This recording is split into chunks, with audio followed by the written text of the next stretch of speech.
Kenapa Tuan tak tegur orang yang mempergunakan Islam? Islam adalah agama suci, agama yang merapatkan silaturahim. Jadi orang macam Tuan lah kena tegur. Kenapa Tuan semua tak tegur? Tuan pernah tengok channel saya?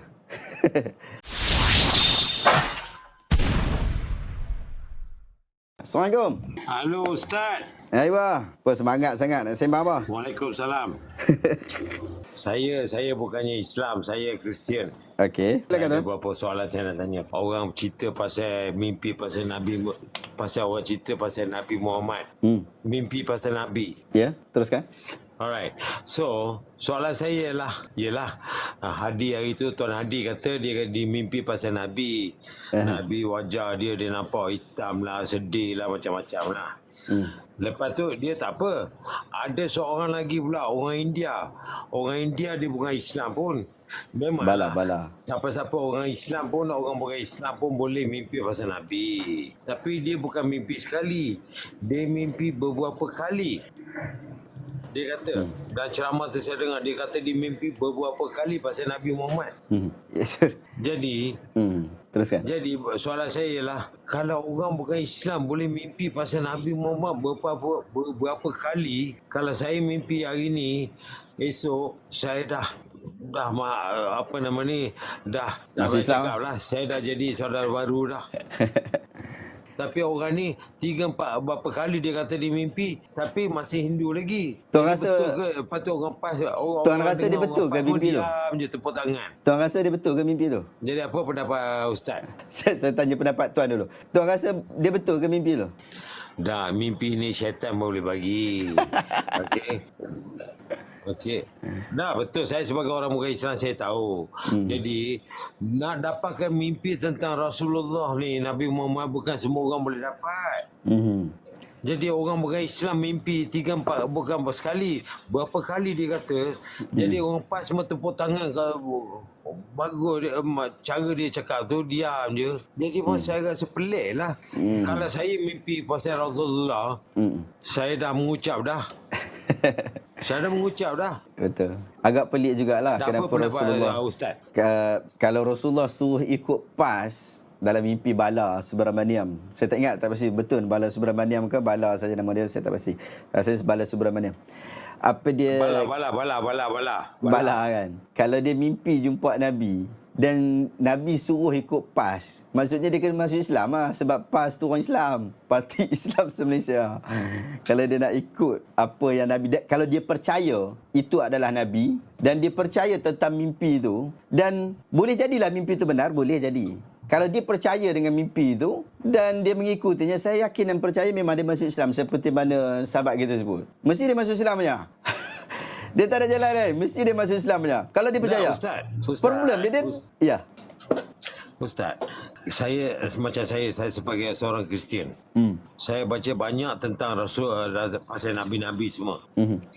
Jadi kita tahu, saya sebagai orang bukan Islam, saya sebagai Kristian, saya baca Nabi Muhammad Rasulullah adalah Nabi terakhir. Tak ada Nabi lepas Rasulullah dah. Alright. Tapi orang bukan Islam, orang kafir, mimpi bukan sekali, mimpi beberapa kali pasal tentang Rasulullah. Bukan semua orang boleh dapat nikmat macam tu. Tapi dia masih Hindu lagi. Saya pun pelik, orang PAS pun diam je. Tapi Hadi kata Rasulullah nampak wajah hitam. Betul ke? Saya pun cari dalam hadis saya baca, tak pernah pun nampak tak ada pun macam tu. Yalah, kalau ikut dalam hadis cuma yang boleh. Ya, teruskan. Okey. Kalau dah ikut dalam hadis, wajah Nabi SAW tu memang wajah yang cerah. Cuma dalam cerita Haji Hadi tadi, memang disebutkan bahawa wajah yang pertama datang berbeza, kemudian wajah yang kedua datang adalah dalam wajah yang berbeza pula. Maksudnya hitam tu bukan daripada awal, tapi datang selepas dia bertemu dengan seseorang. Jadi kita tak katalah wajah dia tu hitam. Kalau kata bertemu asal tu memang dah hitam, maksudnya dia bukan jumpa Nabi ya, mungkin dia jumpa Bala tadi kot. Mungkinlah. Tapi saya minta maaf, saya melawak. Tapi macam itulah keadaan dia. Demikian juga isu Bala tadi. Bila dia kata dia jumpa Nabi, sebenarnya bukan salah Bala. Bala ni dia bukan Islam. Jadi orang Islam tak akan judge dia bila dia sebut macam tu. Persoalannya adalah kepada orang Islam yang mendengar apa yang disebutkan oleh Bala. Bila Bala sebut tentang mimpi, satu, mimpi bukan hujah. Dan bila seseorang bermimpi jumpa Nabi, kita kena sahkan. Kalau macam Haji Hadi, dia lain cerita sebab dia ulama, dia tokoh ulama, dia ada pengajian ilmu, dia memang ustaz, dia memang belajar daripada sekolah rendah sampai ijazah, sampai master. Dia belajar tentang pengajian Islam, dia pasti tahu tentang sifat-sifat Nabi tu. Tapi Bala, dia tak ada pengetahuan tentang yang tu. Oleh sebab Ustaz. Teruskan.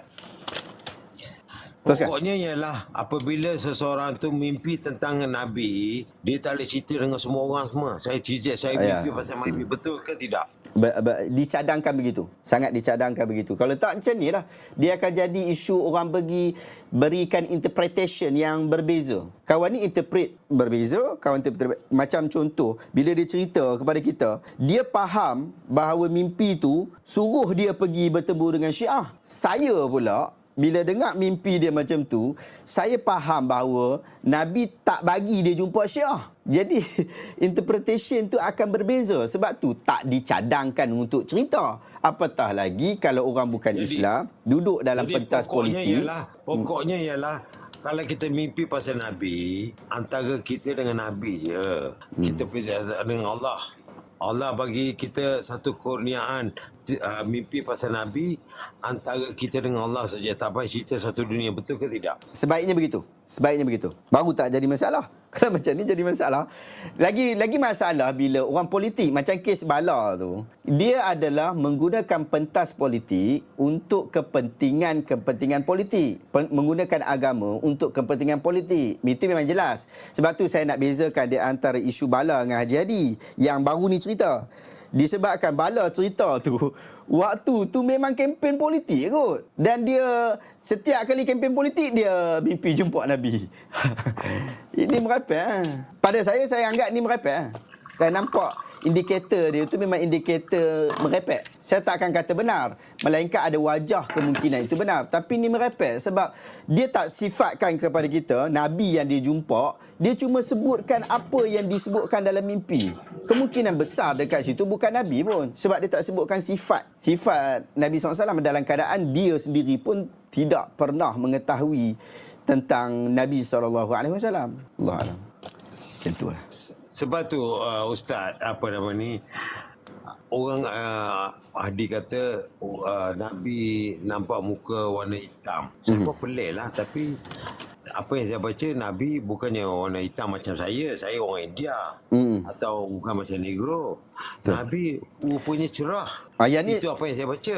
Sebab tu dalam cerita Haji Hadi, dia pun tak sebut Nabi yang dia jumpa pada awal tu jadi hitam, tidak. Tapi dia cerita Nabi pada peringkat awal yang dia jumpa tu ada kesan parut Perang Uhud di wajah Rasulullah, dalam keadaan wajah tu adalah wajah yang asal. Tak ada masalah.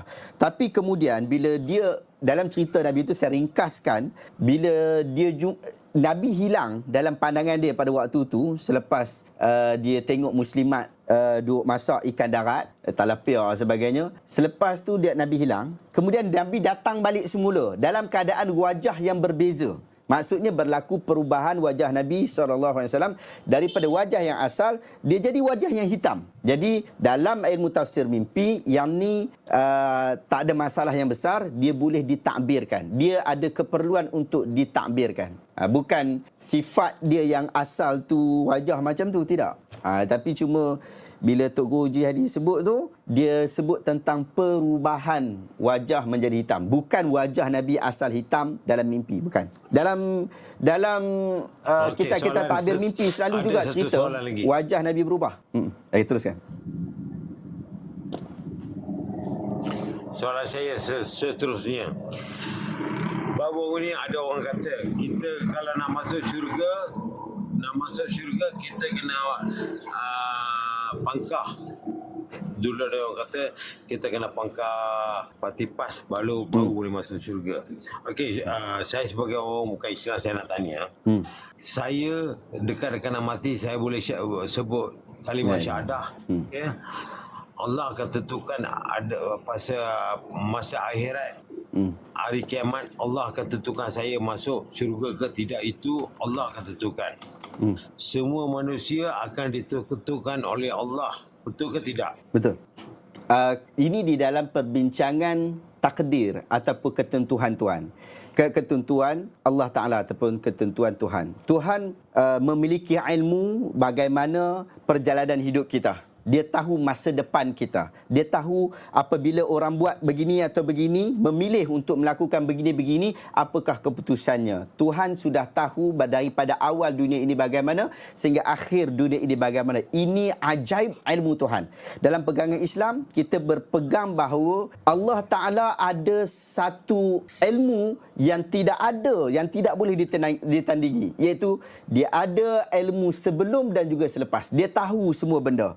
Dan ia berlaku, setiap benda ini berlaku atas ketentuan Tuhan. Pun begitu, di dalam agama Islam tetap memberikan peluang kepada orang untuk membuat pilihan dia sendiri. Sebab tu dalam satu hadis, Nabi SAW sebut, innal abda la ya'mala amala ahli nar wa innahu min ahli jannah wa innal abda la ya'mala ahli jannah wa innahu min ahli nar al-amalu lil khawatim. Nabi SAW sebut, dia kata, ada orang dalam keseluruhan hidup dia buat amalan ahli syurga. Maksudnya Islam sungguh dia ni. Ahli syurga sungguhlah kita kata. Tapi kemudian di hujung kehidupan dia, dia buat pilihan yang tak tepat. Akhirnya pilihan dia itu adalah pilihan neraka. Dia murtad, dia masuk dalam api neraka. Ataupun dia buat pilihan-pilihan yang tak baik. Akhirnya dia diazab di dalam api neraka. Demikian juga ada orang dalam sepanjang hidup ni memang jahat, syaitan semua ada kat dia. Tapi di hujung kehidupan dia... Ustaz. Teruskan. Teruskan. Soalan saya ialah, apabila seseorang muslimin apabila macam saya bukan orang Islam, katalah saya dekat nak mati ni, saya mengucap syahadah, saya masuk Islam. Dalam tidur saya dekat nak mati ni, saya masuk syahadah. Saya mengucap saya masuk Islam. Itu antara saya dengan Allah lah.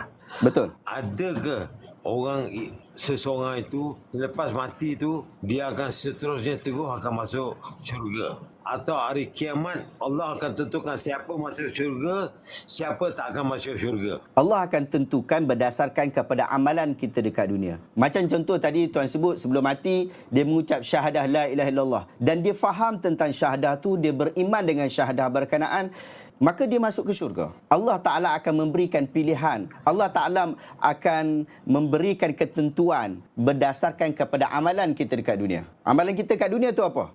Amalan kita tu adalah mengucap syahadah, mengucap amalan kebaikan, maka kita masuk ke dalam syurga. Adapun kalau amalan kita tu buruk dan tak elok akhirnya, maka kita akan masuk ke dalam api neraka. Itu pilihan Tuhan. Sebab tu kita sebut bahawa akhirnya syurga dan neraka ni adalah pilihan Tuhan. Macam Tuhan sebut tadi, tanda nak masuk syurga ni kena sign jadi ahli PAS dulu. Itu tak betul. Dia bukan sign ahli PAS. Dia kena sign masuk Islam. Dia kena la ilaha illallah Muhammadur Rasulullah dan memahami tuntutan la ilaha illallah Muhammadur Rasulullah. Bukan sebut saja. Bukan sebut la ilaha illallah Muhammadur Rasulullah, okey, masuk Islam dan juga masuk syurga. Tak. Dia mesti faham la ilaha illallah Muhammadur Rasulullah tu ada tuntutan dia. Jadi tuntutan la ilaha illallah Muhammadur Rasulullah tu apa? Tiada Tuhan selain Allah dan Nabi Muhammad adalah utusan Allah. Jadi maksudnya kena ikut Nabi SAW. Mesti ada yang tu. Kalau tak ada, macam mana dia nak dianggap sebagai seorang Muslim? Jadi Ustaz, orang kata saya cakap betul, saya cakap teruslah ya. Orang PAS kata kalau tak undi dia orang tak boleh masuk syurga. Lepas tu dia kata orang lain semua adalah kafir. Dia orang jadi apa pendapat tuan? Pada saya ini adalah pendapat yang melampau, yang tidak patut ada pun. Bukan sekadar di dalam PAS, tetapi di dalam negara kita tidak patut wujud pandangan-pandangan seperti itu. Apabila ada pandangan seperti itu, dia tidak mewakili agama. Oleh sebab itu, pemuka-pemuka agama perlu mengambil tindakan terhadap orang yang menyebutkan perkara-perkara seperti ini di negara kita. Oleh sebab itu, orang seperti ini dia tak perlu dibiarkan. Ini kalau kita tengok, bila setiap pilihan raya akan ada mangkuk-mangkuk hayun yang akan sebut benda macam ni, dan mereka tidak diambil tindakan oleh pihak Jabatan Agama, tapi diambil tindakan oleh pihak parti lah, apa semualah. Sedangkan ini dah sifat kenegaraan. Kita tak patut sebut begitu. Jadi apa pendapat Tuan Ustaz? Dia orang kata Islam hampir terhakis ataupun dalam masalah. Sebab apa? Dia kata orang DAP ni anti-Islam. Jadi Islam hampir dalam masalah lah dia orang kata. Jadi DAP tidak boleh anti-Islam. Lepas tu dia kata Islam, kita nak jaga Islam. Orang politik kata kita nak jaga Islam. Pada saya sebagai orang bukan Islam, Islam takkan kabur atau takkan hilang dari dunia ini sampai hari kiamat. Dia pertama sekali, DAP tidak boleh anti-Islam. Kalau dia anti-Islam, dia telah menjadi parti agama yang bukan sifat asal kepada DAP. Itu satu. Yang kedua ialah, di Malaysia ni kalau kita kata Islam terancam, saya agak pelik. Kita masih lagi boleh azan dekat mana-mana. Bahkan peruntukan agama kita pun ada. Kita ada menteri agama pula. Kemudian JAKIM pula, dia ada kuasa-kuasa dia. Raja-raja masih ada kuasa agama dia. Bukan takat masih, berkembang pula. Pada tahun ini macam-macam penglibatan daripada tokoh-tokoh agama daripada luar, daripada sudut pengajian ilmu agama, ia lebih berkembang dekat universiti, dekat peringkat master, peringkat PhD. Jadi kita tak nampak ada penindasan terhadap agama. Kalau ada penindasan, akan ada yang akan mengadilinya. Macam contoh kita bagi, dulu ada isu KK Mat. Dia tersilap, ada masalah sistem dia, kononnya masalah sistemnya di situ. Akhirnya adalah stalking yang ada kalimah Allah dekat situ. Apa yang dilakukan oleh masyarakat buat penentangan dan sebagainya, dan pihak pengurusi CEO KK Mat memohon maaf, dan dia minta maaf terus kepada Agung, dan dia diadili di mahkamah. Dan akhirnya dia kena bayar denda sebanyak RM60,000 disebabkan isu kawalan terhadap hal-hal 3R, termasuk isu religion dekat situ pada agama. Saya fikir tak ada masalah terancam Islam dekat Malaysia ni. Rasa lebih baik ada lah. Lagi-lagi kerajaan kita pun kerajaan Madani. Madani itu pun istilah Arabiah, bukan istilah Cina ke apa. Malaysia Madani, orang Cina pun sebut Madani. Tuan Ustaz, kalau kita tengok Rasulullah buat Piagam Madinah. Baginda buat Piagam Madinah adalah yang pertama di dunia.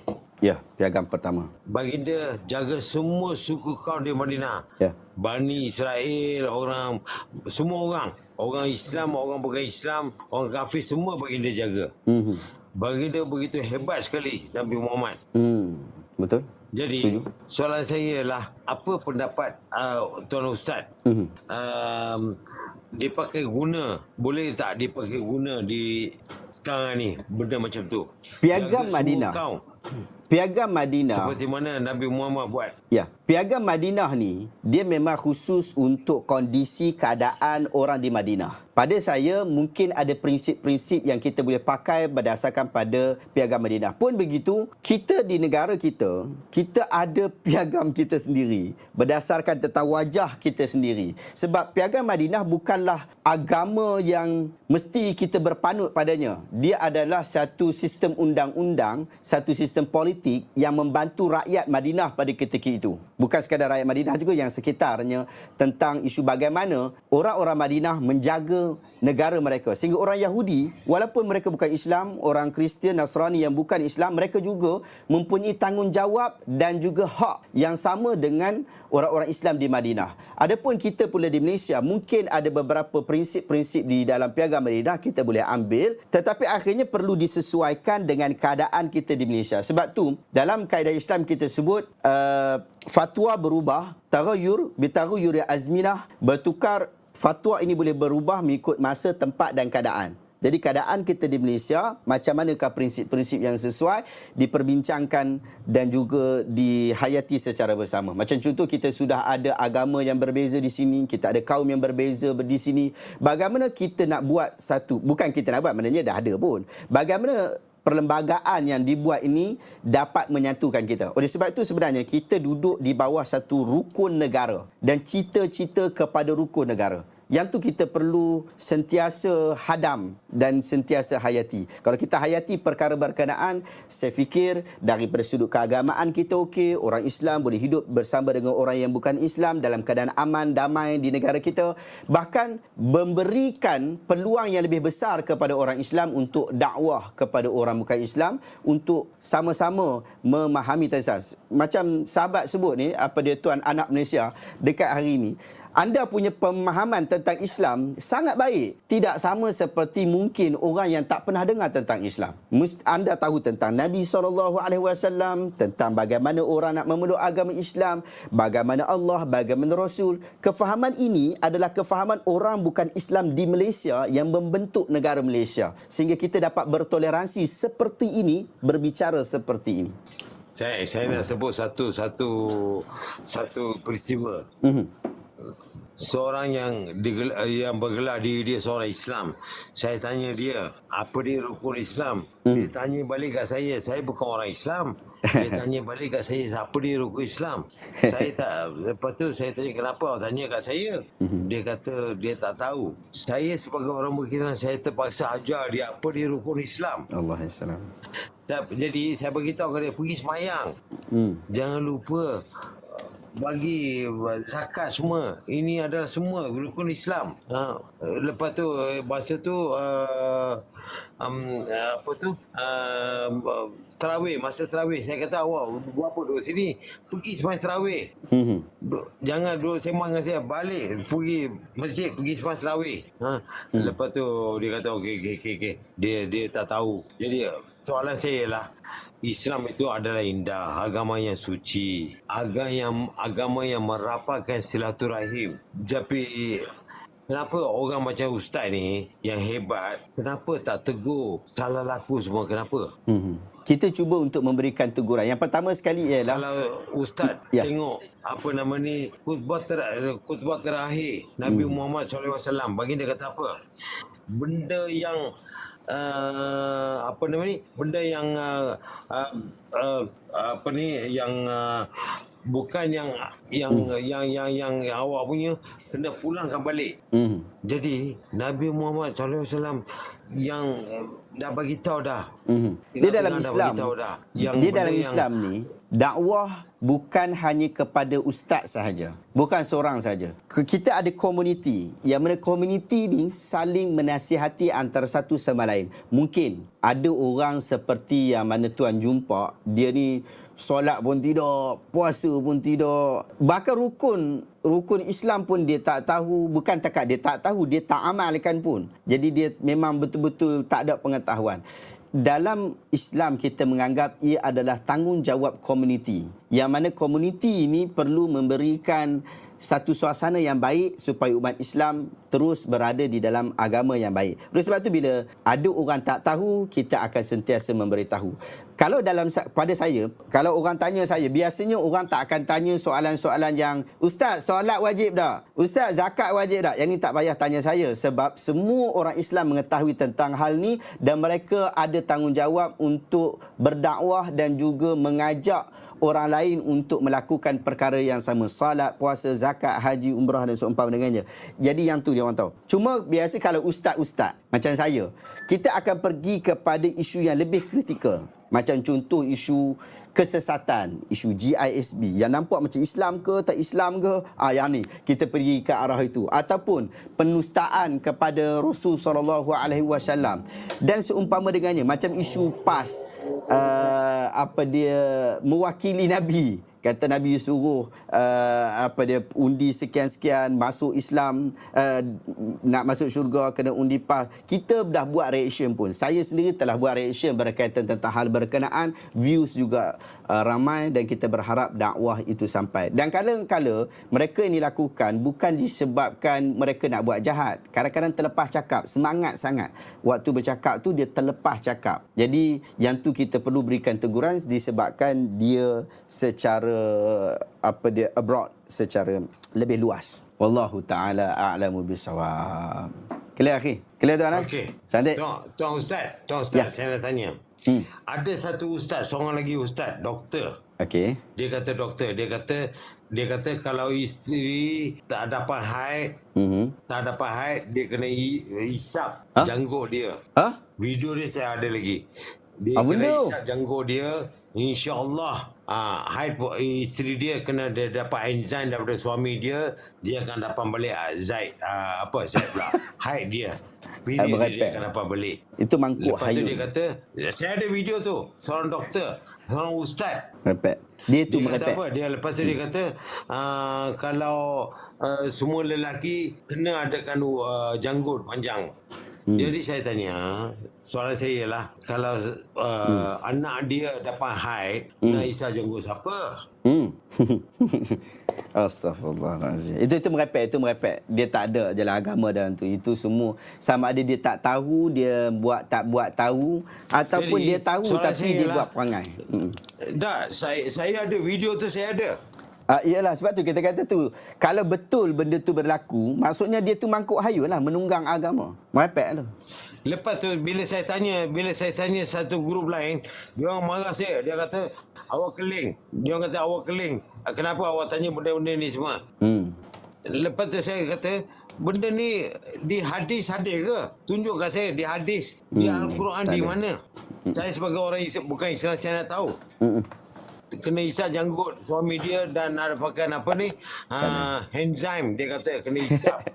Isteri kena isap janggut baru boleh dapat haid. Merepek. Anak patut anak nak isap janggut bapa ke? Betul. Merepek. Itu merepek tu. Dia tak tahu dia cakap apa yang tadi. Allah Ta'ala sebut dalam surah Al-Isra ayat 36 ke 31. Allah Ta'ala sebut, dia kata, "Wala taqfu ma laysa laka bihi 'ilm, inna sam'a wal basara wal fuad kullu ulaika kana 'anhu mas'ula." Jangan sebut benda yang hang tak ada pengetahuan berkaitan tentangnya. Pendengaran, penglihatan dan jantung hati kamu akan dipersoalkan oleh Allah SWT. Jadi dia sebut tadi, kalaulah betul dia tu sebut tu dalam keadaan dia tak ada pengetahuan tentang hal agama. Tak ada agama suruh benda macam tu. Tak ada satu pun dalil-dalil agama yang sebut macam tu. Tak betul. Allahuakbar. Okey tuan. Dengar kata orang nak ajak lebat pula bawah ni. Jadi Ustaz, Ya, silakan. sorry Ustaz, saya lagi last kali lah, Silakan. Saya tak nak orang marah dah bawah ni. Jadi apa nama ni, apa pendapat Ustaz tentang pada saya, apa yang saya baca tentang Islam adalah Islam agama yang mindah, agama yang merapatkan silaturahim. Betul. Kalau kita tengok Nabi Muhammad SAW, baginda, orang orang bukan Islam pergi jumpa baginda, tak ada tempat nak sembahyang pun, baginda orang Kristian, baginda bagi tempat masjid terus suruh sembahyang. Perempuan tu buat dosa, pelacur, Allah ampunkan dosa dia. Begitu sekali Islam. Jadi apa pendapat tuan tentang cara-cara nak sampaikan Islam kepada orang bukan Islam? Pada saya ialah kita memberikan kefahaman. Pada saya secara peribadi, saya sebut tuan adalah orang yang non-Muslim berada di negara kita dapat memahami bahawa Islam adalah agama yang cukup indah. Itu adalah satu perkara yang bagus di dalam kita melihat agama. Kalau ada orang sebahagian dia nampak agama Islam ni tak indah, jadi dia kata agama Islam ni teruk lah, orang Islam ni pun teruk dan sebagainya. Tetapi kalau kita dah melihat agama Islam itu indah, sebenarnya itulah hakikat kepada agama Islam. Yang mana agama Islam memberikan pengharmonian, harmoni, silaturahim, bukan di antara manusia dengan manusia sahaja, tetapi di antara manusia dan juga Tuhan. Ia akan dapat menjaga hati kita dan juga dapat menjaga urusan kehidupan kita. Islam begitu. Bila dia jadi Islam, dia akan jadi lebih rajin, dia akan jadi lebih bagus, dia akan jadi lebih taat, dia akan jadi lebih proaktif, dia akan jadi lebih apa dia bersemangat disebabkan dia mengetahui sifat Islam yang sebenar. Macam mana kita nak dapat kefahaman tentang Islam yang sebenar? Ia telah wujud. Cuma akhirnya kita minta hidayah daripada Allah SWT. Kita dekat Malaysia ni dia tak susah. Macam tuan sendiri kan, dekat sekolah pun belajar tentang Islam, dekat universiti pun belajar, ada subjek yang wajib kita tahu, kita belajar tentang Islam. Sudah ada tasawur Islami kan, wajib untuk kita belajar tentang pandangan Islam itu bagaimana. So kita dah tahu. Cuma akhirnya kita minta hidayah daripada Allah SWT.